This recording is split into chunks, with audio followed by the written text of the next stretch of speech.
Right now at noon, a man is dead after a shooting and a crash in Tamarac. Police say shots were fired and two vehicles crashed, with one of them slamming into a cement fence. Local 10 News reporter Trent Kelly is live at the scene. And he has the very latest on this investigation for us. Trent?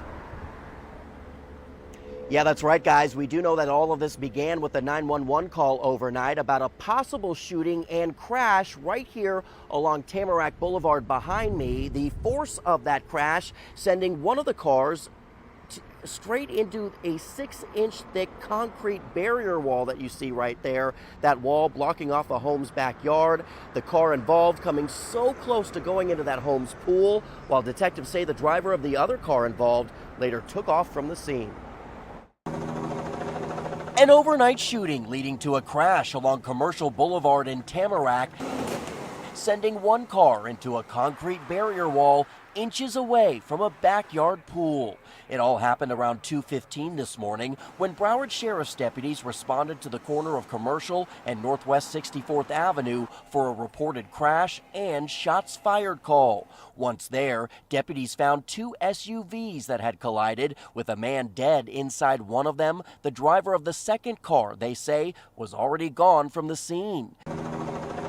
Sky 10 flying over the area hours later as crews worked to remove the vehicles, both of which were covered with yellow tarps. The force of the crash sending one of them through this concrete barrier wall, leaving a massive hole behind. It was a really loud bang.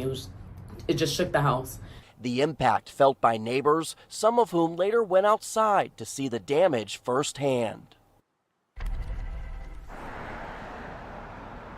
Now, at this point, it's not clear what led up to that shooting, whether this was road rage or perhaps something more. We do know, though, that BSO homicide investigators are continuing to work this case. Meantime, I did speak off camera with the owner of that home where the car went through the concrete barrier wall overnight. She tells me she was home along with her husband at the time, but neither of them even knew about the crash until police showed up at their door.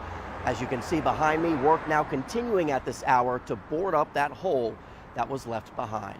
For now, though, that is the very latest from Tamarac this afternoon. I'm Trent Kelly, Local 10 News.